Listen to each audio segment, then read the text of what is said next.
Hi students, welcome to our channel easy students. ఈరోజు మనం ఈ వీడియోలో అయితే లగ్రాంజియన్ మెథడ్ అనేది పార్షియల్ డిఫరెన్షియేషన్ ఉంటుంది కదా, దానిలో ఉన్న లాస్ట్ టాపిక్ అనమాట. దీంట్లో లగ్రాంజియన్ మెథడ్లో టైప్ 1 ఉంటుంది, టైప్ 2 ఉంటుంది. నేను ఈ వీడియోలో అయితే టైప్ 1 సమ్స్ అయితే కవర్ చేస్తున్నాను. సో లేట్ చేయకుండా వీడియోలోకి అయితే వెళ్ళిపోదాం. ఫస్ట్ లగ్రాంజియన్ మెథడ్లో మీకు ఒక థియరీ చూపిస్తాను. ఇక్కడ చూడండి, జనరల్ ఫామ్ అని ఉంటుంది కదా. జనరల్ ఫామ్ అంటే ఏంటంటే ఇక్కడ రాసిన చూడండి, దీని యొక్క type 1 general form, type 2 general form. ఇది టైప్ 1 జనరల్ ఫామ్ అయితే చూపిస్తాను, ఒకసారి చూడండి. జనరల్ ఫామ్ ఎలా ఉంటుందంటే P P plus Q Q equals to R. మనకి ఇచ్చిన క్వశ్చన్ని దీంతో కంపేర్ చేసుకుంటాం. తర్వాత దీంట్లో కంపేర్ చేసిన తర్వాత పీ వచ్చింది, మనకి క్యూ వచ్చింది, ఆర్ వచ్చింది. సో పీక్యూఆర్ వస్తుంది. తర్వాత దీన్ని ఇది మెథడ్లో పెడతాం. ఏంటంటే D X by P equals to D Y by Q equals to D Z by R. ఇది ఫామ్లో పెట్టిన తర్వాత ఫస్ట్ రెండింటిని ఈక్వేట్ చేస్తాను, తర్వాత సెకండ్ 2, 3ని ఈక్వేట్ చేస్తాను. లేదు 1, 3 కూడా ఈక్వేట్ చేసుకోవచ్చు, మన ఇష్టం. ఎలా చేసుకొని ఈక్వేటింగ్ చేసుకొని చేయొచ్చు సమ్స్. మనకి ఫస్ట్ దాన్ని ఈక్వేట్ చేస్తే C1 వస్తుంది, సెకండ్ దాన్ని ఈక్వేట్ చేస్తే C2 వస్తుంది. సో C1 C2 ఉంది కదా, దీంట్లో పెట్టేయండి. 5 C1, C2 ఈక్వల్స్ టు 0. దీన్ని ఆర్బిటరీ ఫంక్షన్ అంటారు. సో ఇది టైప్ 1 యొక్క ప్రొసీజర్ అనమాట, ఎలా చేయాలి.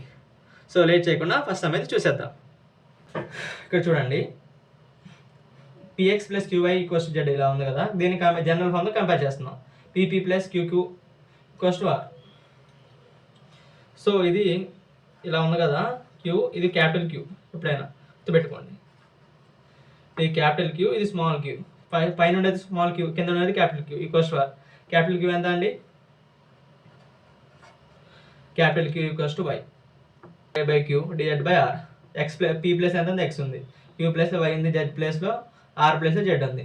సో ఫస్ట్ రెండింటికి ఈక్వేటింగ్ చేస్తున్నా, 2, 3ని ఈక్వేటింగ్ చేస్తున్నా, ఇంటిగ్రేషన్ బోసెట్ చేస్తున్నా. అప్పుడు మనకి ఇంటిగ్రేషన్ ఫస్ట్ దానికి చేస్తే C1 వస్తుంది, సెకండ్ దానికి చేస్తే ఇంటిగ్రేషన్ C2 వస్తుంది. ఎందుకంటే ఇవి ఇండిఫరెంట్ ఇంటిగ్రల్స్ కాబట్టి C1, C2 ఇంటిగ్రేటింగ్ కాన్స్టెంట్స్ అయితే వస్తాయి. C1 వచ్చింది, C2 వచ్చింది ఇక్కడ. So 5 C1, C2 equals to 0. Therefore మనకి C1 ఎంత వచ్చింది ఇక్కడ రాసేస్తున్నాను, C2 ఎంత వచ్చింది ఇక్కడ రాస్తున్నాను, 0 చేసేస్తున్నాను ఈక్వల్ టు. చాలా సింపుల్ అండి సమ్స్ చేయడం. మెథడ్ 1 చాలా ఈజీగా ఉంటుంది, మెథడ్ 2 కొంచెం టఫ్గా ఉంటుంది. అది కూడా కష్టమేం కాదు, నేను నేర్పిస్తాను అండి. సో మనకి ఇక్కడైతే వచ్చేసింది కదా. సో ఈ ఫామ్లో పెట్టేయండి, ఏది డిఎక్స్ బై పి, తర్వాత డివై బై క్యూ, తర్వాత D Z by R. D X by P అంటే ఎంత అండి? D X by root X, D Y by root Y, D Z by root Z. ఇంతే కదండి. సో తర్వాత ఏం చేస్తారు, ఈక్వేటింగ్ చేయండి. డిఎక్స్ బై రూట్ ఎక్స్ ఉంది కదా equals to D Y by root Y. ఈ రెండింటిని ఫస్ట్ 1, 2ని ఈక్వేట్ చేస్తున్నా, 2, 3ని కూడా ఈక్వేటింగ్ చేస్తున్నా. Root Y equals to D Z by root Z, రెండింటిని ఈక్వేటింగ్ చేస్తున్నా. సో ఇక్కడ 1 రూట్ వై వచ్చింది, ఇక్కడ 2 రూట్ వై వచ్చింది, ఇక్కడ 2 రూట్ జెడ్ వచ్చింది. 2 రూట్ జెడ్ ప్లస్ C2 వచ్చింది ప్లస్ C1. 2, 2ని క్యాన్సిల్ చేసేద్దాం.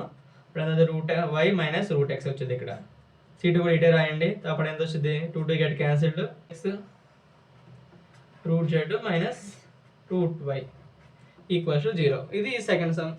ఇది ఒక మోడల్ అనమాట.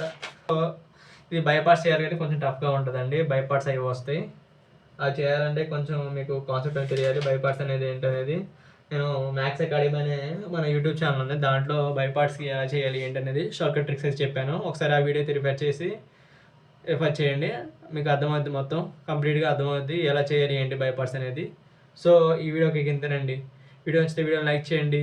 మీ ఫ్రెండ్స్ అండ్ ఫ్యామిలీ మెంబర్స్కి ఎవరికైనా యూజ్ అయ్యింది అనుకుంటే వారికి షేర్ చేయండి. మరిన్ని ఇన్ఫర్మేషన్ వీడియోస్ కోసం సబ్స్క్రైబ్ టు అవర్ ఛానల్.